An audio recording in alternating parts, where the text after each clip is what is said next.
visite hier du ministre de l'équipement rural, des zones d'aménagement agricole planifiées de Vaud et Pélé, l'occasion pour Bissouna Bagou de s'imprégner des réalités du terrain. Le Conseil national de la jeunesse a un nouveau président, Thierry Lacounon, à la tête du CNJ. Depuis 6 ans, vient de rendre le tablier à son ancien vice-président, Gartier Polani, pour un mandat de 3 ans. Et puis, une femme à la tête de la Centrafrique, Catherine Samba Kanza, la maire de Bangui, a été élue présidente de transition à l'issue d'un vote. Sa mission, ramener la paix dans le pays.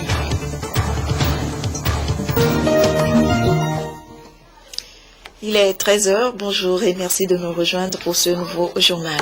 Vers la mise en œuvre des recommandations de la CVJR, la Commission Vérité, Justice et Réconciliation, une journée de réflexion a été organisée à ce propos ce matin par le ministère des Droits de l'Homme pour amener tous les acteurs impliqués à s'approprier ces directives. Sophie Nianou, Apollinaire Kadanga, Charlotte Roussi. Pour une efficacité de l'action gouvernementale dans la mise en œuvre des recommandations de la CVJR, une réflexion d'ensemble doit être menée au niveau des acteurs étatiques. Les secrétaires généraux des départements ministériels, constituant à cet effet un maillon important dans le circuit administratif, doivent être mis au parfum de l'évolution de la mise en œuvre de ce programme, ce qui justifie cette rencontre d'échange et de partage. Les secrétaires généraux sont la cheville ouvrière de l'administration ou de tout ministère. Donc il faut nécessairement que ces secrétaires généraux puissent connaître le contenu du rapport ainsi que l'essentiel des recommandations, puisque c'est sur eux que reposera donc la mise en œuvre des recommandations qui est de façon transversale. Parce que plusieurs ministères sont impliqués dans la mise en œuvre des recommandations. Les recommandations, elles regroupent des recommandations à caractère sécuritaire, des recommandations à caractère de liberté, de la liberté publique. Donc, tous les ministères sont concernés. L'un des cahiers de charge du ministère des Droits de l'Homme est la mise en œuvre des recommandations de la CVJR, une mission qui tient à cœur au gouvernement. Le présent atelier s'inscrit dans la droite ligne de l'engagement du gouvernement à poursuivre le processus de réconciliation nationale et répondre aux besoins légitimes de vérité, de justice et du droit à la réparation à la mise en œuvre de l'ensemble des recommandations de la CVJR de façon progressive et concertée en répondant aux besoins de la justice et de la réparation afin d'arriver à une véritable réconciliation. En une journée, les réflexions seront menées pour une meilleure coordination de ce vaste programme du gouvernement. Une délégation ministérielle de l'équipement rural était dans les préfectures de Vaud et de Pélé. Objectif, visiter les zones d'aménagement agricole planifiées. Il était également question au cours de cette tournée de s'imprégner des réalités quotidiennes des cultivateurs de ces sites. Des mesures ont été prises pour améliorer les conditions de travail des producteurs du projet ZAP. Robert Potoglé, Charlotte aussi. Faire de l'agriculture un secteur pourvoyeur d'emplois et de richesses. C'est ce qui justifie les multiples actions du gouvernement dans l'amélioration de ce secteur. À ce titre, plusieurs projets ont été initiés, dont celui de la zone d'aménagement agricole planifiée du village d'Akwale-Sewa dans le Vaud. Sur 1000 hectares, 200 producteurs répartis en 9 équipes cultivent 50 hectares avec des produits diversifiés. Tout comme les autres sites du pays, les paysans bénéficient de l'appui du gouvernement. Les engrais, les tracteurs, les motopompes, entre autres, des projets qui donnent déjà leurs fruits.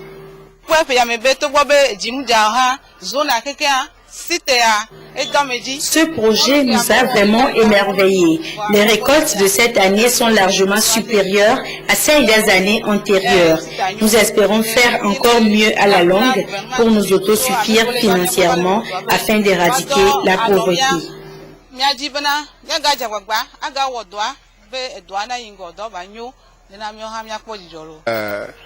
Le barrage construit est restreint et que nous demandons au ministère de nous aider à agrandir ce barrage-là et aussi de construire une retenue d'eau au pied de la montagne qui est à côté du site pour que la saison pluvieuse, nous puissions retenir l'eau et la saison sèche, nous allons faire circuler dans le champ. Le gouvernement rassure les producteurs et précise que les manquements seront corrigés dans les plus brefs délais afin d'atteindre les objectifs assignés au projet ZAP.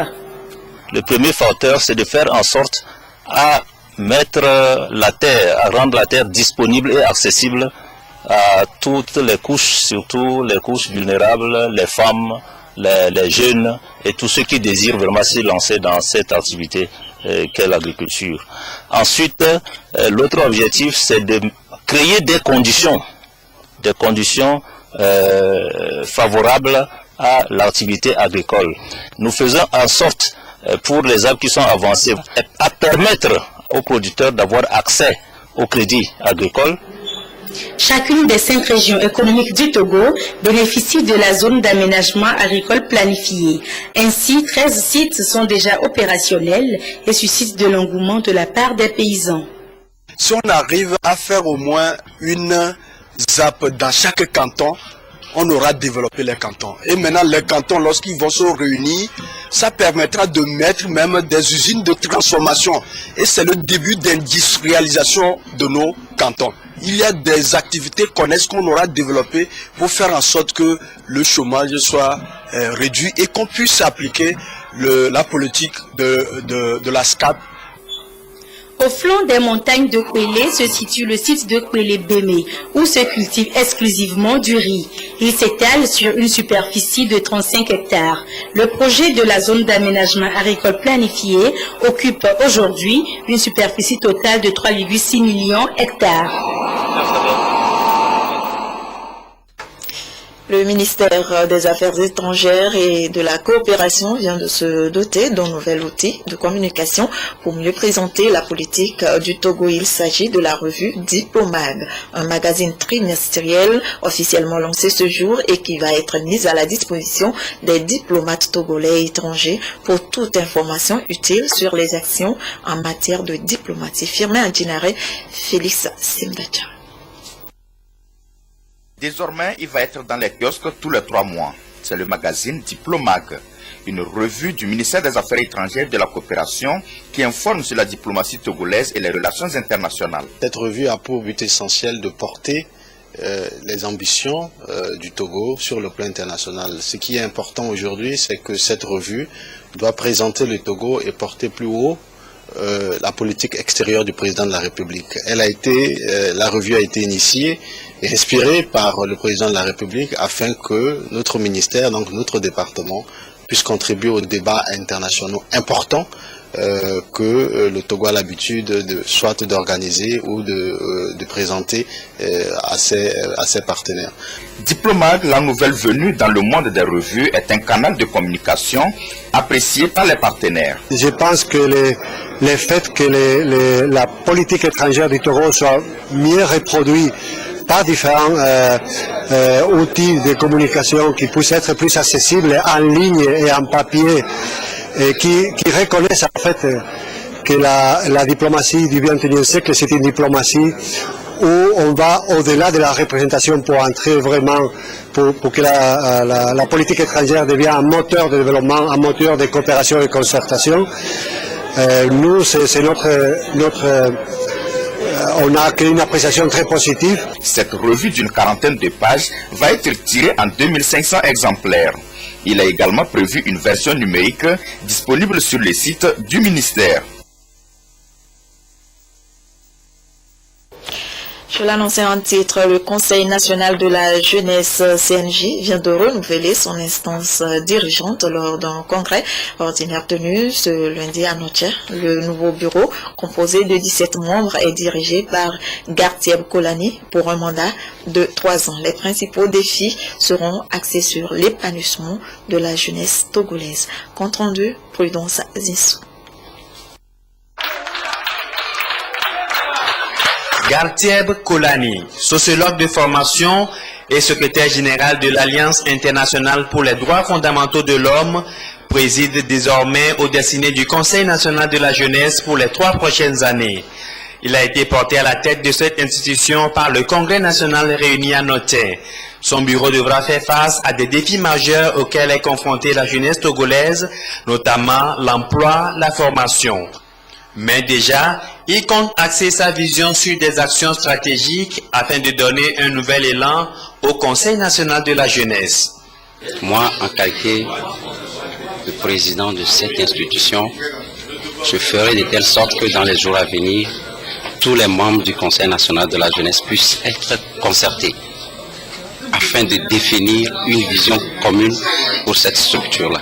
Nous avons défini un certain nombre de grandes orientations, la consolidation de l'institution, l'insertion socio-économique et professionnelle des jeunes. Nous avons donc défini ces orientations afin que chacun dans sa préfecture, chaque président préfectoral, chaque conseil préfectoral puisse à partir de ces orientations ressortir un plan d'action préfectoral. Les assises de Notin entendent donc faire de la démocratie le fondement du mouvement associatif des jeunes du Togo. Une action parmi tant d'autres entamée par le bureau sortant depuis son installation en avril 2008. Pour nous, il est important de créer un lien de solidarité. C'est pour ça que, au cours de notre mandat, nous avons aussi fait en sorte que ce lien de solidarité puisse exister entre les organisations. Et nous avons compris aussi que le cadre était un cadre qui permettait un apprentissage de la gouvernance démocratique. Et il nous a été important également, au cours de notre mandat, de faire en sorte que les principales préoccupations des jeunes au niveau de la santé, au niveau de la culture, etc., soient compris des décideurs pour que ces décideurs-là, justement, acceptent de répondre à ces préoccupations pour que les jeunes soient intégrés. Les enjeux et perspectives du nouveau bureau du CNJ pourront donc s'inscrire dans un programme de cohésion sociale et de consolidation de cette institution. Le nouveau président appelle chaque jeune à faire preuve de conscience individuelle pour l'atteinte des objectifs collectifs. Seule condition pour parvenir à un résultat positif susceptible de donner un nouvel espoir à la jeunesse togolaise.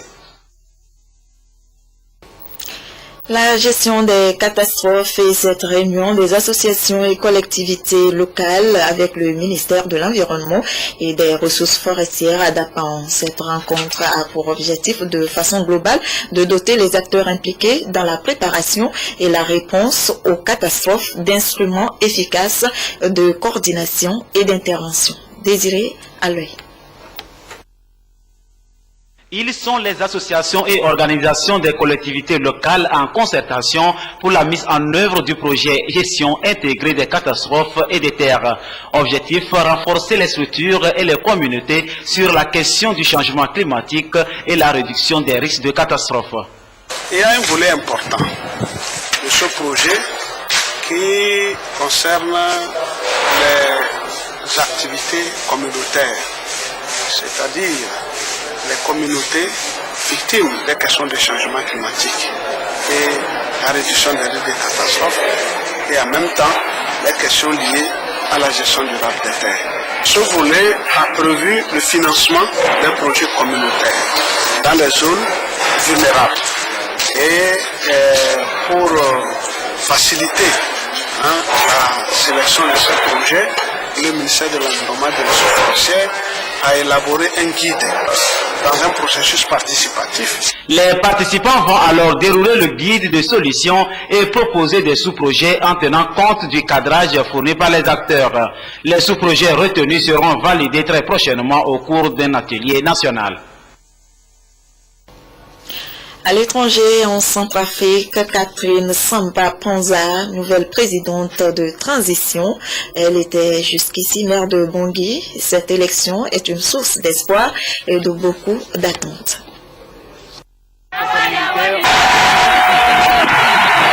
Des cris de joie dans l'hémicycle de l'Assemblée nationale centrafricaine.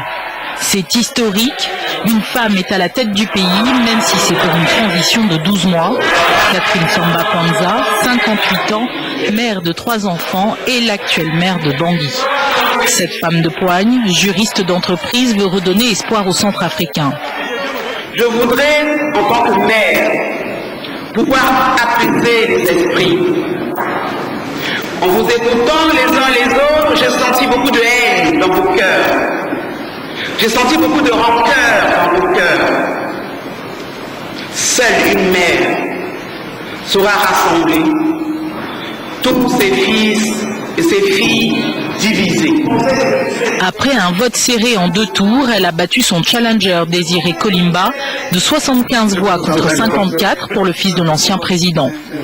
C'est une avancée majeure dans la crise politico-militaire qui paralyse le pays depuis plusieurs mois.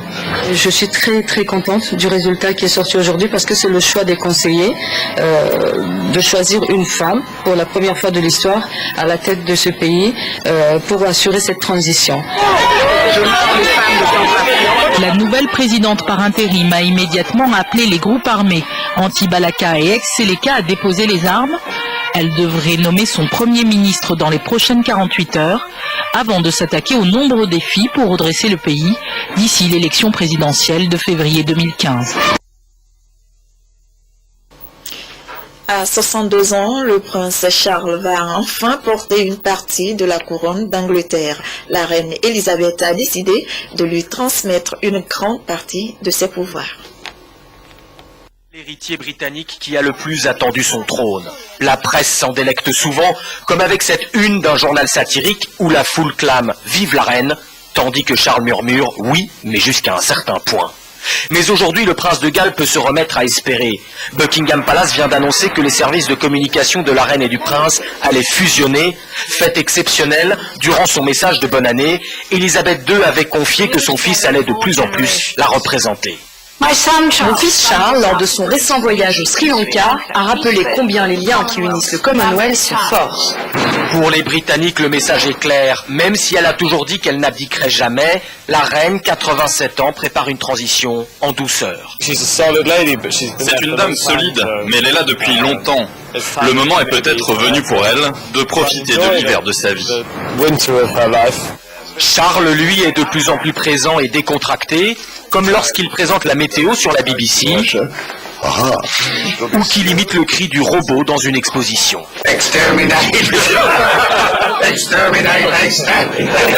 Fini l'époque où l'on spéculait sur un saut de génération avec une transition directe au petit-fils de la reine Elisabeth, le prince William. Aujourd'hui, le prince Charles a reconquis l'opinion et selon les derniers sondages, une majorité de Britanniques souhaite que ce soit Charles qui devienne le futur roi d'Angleterre. Éducation et cette caravane des sciences et de la technologie qui sillonne toutes les régions du pays. Cette caravane est arrivée à Daparan où l'association pour la promotion de l'éducation au Togo a sensibilisé les populations sur le bien fondé des sciences. Désiré Aloy. Daparan, chef-lieu de la région des Savanes, a accueilli la caravane des sciences et de la technologie organisée par l'Association pour la promotion de l'éducation au Togo, APET, qui voudrait mettre en œuvre le projet Initiation à la démarche main à la pâte IDM à Togo. Il est question de montrer la nécessité de rapprocher les sciences et la technologie des citoyens qui doivent en faire un outil de savoir mieux vivre au niveau individuel et collectif. Les thématiques de l'eau, de l'air, du sol, des énergies renouvelables et de la santé ont préoccupé les élèves. Nous vivons avec la science. Et la science n'est pas seulement prévue pour certaines personnes, et que c'est pour tout le monde. Et nous avons besoin de la science au quotidien.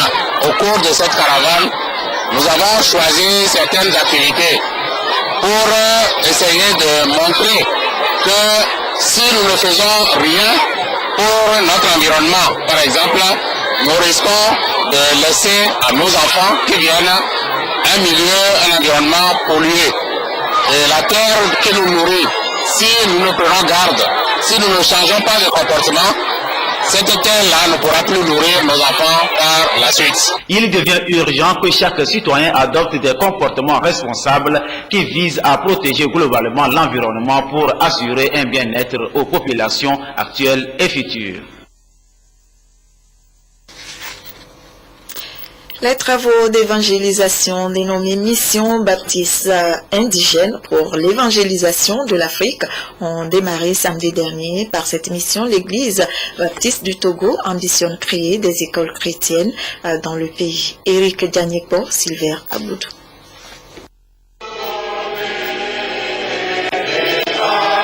Un cantique bien nourri pour lancer officiellement la mission baptiste indigène pour l'évangélisation de l'Afrique.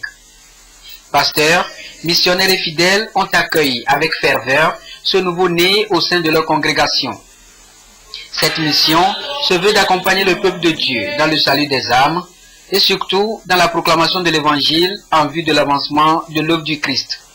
Nous allons essayer de chercher à recruter des gens qui sont appelés, réellement appelés par Dieu et envoyés sur les champs, c'est-à-dire des zones qui ne sont pas encore atteints par l'évangile. Et ces gens-là vont faire des campagnes d'évangélisation. L'objectif premier de tout homme appelé par Dieu, c'est de prêcher pour que les âmes soient sauvées. Pour soutenir les actions de terrain, ce bureau de 9 membres a été installé. C'est l'équipe dirigeante qui va coordonner les activités de cette mission. C'est pour avancer l'œuvre de Dieu au Togo. C'est avancer l'œuvre de Dieu au Togo et en dehors du Togo. Non seulement pour l'évangélisation, mais nous allons aussi opérer dans les domaines sociaux, comme la santé, l'agriculture, comme vous le voyez, et nous allons essayer de faire une autopromotion agricole. Quiconque invoque le nom de l'Éternel sera sauvé. Une référence du livre des Romains qui, selon le prédicateur, interpelle les hommes et le peuple de Dieu à obéir à la Sainte Écriture et à la parole de Dieu. En dehors de l'évangélisation, la mission baptiste indigène pour l'évangélisation de l'Afrique entend aussi œuvrer dans le social. Solange Marais, élue Miss Ronde 2014 devant près de 600 personnes. Elles étaient 25 jeunes filles à défiler au cours de cette élection. Voyons cette mi-journée qui était candidate à ce concours. Que souhaitent-elles revendiquer? Eh bien, leurs rondeurs font leur fierté. Regardez. Elles sont mères au foyer, infirmières ou étudiantes. Mais ces danseuses amateurs ont un point commun, leur forme. Dans quelques heures, elles se disputeront le titre de Miss Ronde 2014. 1, 2, 3, moins, plus féminin s'il te plaît, c'est possible? Bouger, séduire, loin des standards de la beauté sur papier glacé. Un défi qu'il faudra relever dans une tenue plus légère. C'est pas un exercice facile et oser être en maillot de bain devant un public comme ça, c'est vraiment pas évident. À Mulhouse, les prétendantes ne passent pas inaperçues. Quand elles font les boutiques, Emeline l'Alsacienne, Virginie l'Auvergnate et Laetitia, venue de la Réunion, traquent les tailles 48 ou 44. Ce qui ne les empêche pas, écharpe en bandoulière, d'attirer tous les compliments. Mais vous êtes formidable. Moi, je trouve que ce qui est bien, c'est la diversité. Voilà. La diversité des couleurs, la diversité aussi des formes. C'est ce qui fait le charme. Et les hommes, eux aussi, semblent apprécier les rondeurs de nos 3 candidates. Elles sont magnifiques. Les rondes aussi, sont magnifiques. Sont bien. Les femmes rondes, monsieur? Oui, il faut le dire. Pourtant, la mode glorifie les silhouettes filiformes, voire la maigreur. Alors que 80% des Françaises s'habillent en taille 40 et au-dessus, les femmes plus en chair peinent parfois à s'habiller. Je me dis, une petite veste comme ça me dirait bien, mais en fait, non, il s'arrête à la taille juste en dessous. C'est vraiment, le vêtement est prévu pour les mains. Toi, t'as pas le droit, c'est pas pour toi. Les robes du concours, elles, sont taillées sur mesure. Depuis 4 ans, l'élection de Miss Ronde a pris de l'ampleur. 2000 candidates régionales pour 25 finalistes hier soir. Bien décidé à séduire le jury. 10 juges menés par un homme amoureux. Le créateur de l'événement a lancé ce projet pour sa femme. Ma femme s'est trouvée laide, pas belle, moche, donc j'ai voulu montrer qu'elle était belle. Et j'ai cherché un concours où les femmes rondes pouvaient aller, quoi. Je l'ai pas trouvé. Comme il n'y en avait pas, j'ai créé. Sur le podium, les candidates passent le test du maillot de bain. Au diable les complexes et la peur des regards.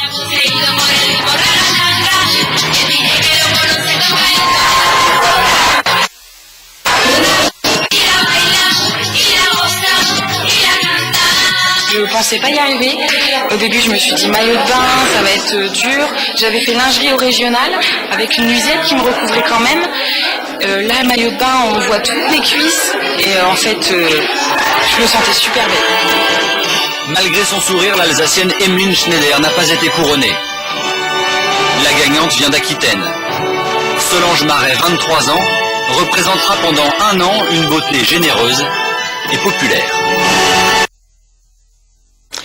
Eh bien, voilà pour l'essentiel. Merci de nous avoir suivis. Passez un très bel après-midi. Au revoir. Dans l'actualité, cette mi-journée, visite hier du ministre de l'équipement rural des zones d'aménagement agricole planifiées de Vaud et Pélé, l'occasion pour Bissouna Bagou de s'imprégner des réalités du terrain. Le Conseil national de la jeunesse a un nouveau président, Thierry Lacounon, à la tête du CNJ. Depuis 6 ans, vient de rendre le tablier à son ancien vice-président, Cartier Polani, pour un mandat de 3 ans. Et puis, une femme à la tête de la Centrafrique, Catherine Samba Panza, la maire de Bangui, a été élue présidente de transition à l'issue d'un vote. Sa mission, ramener la paix dans le pays.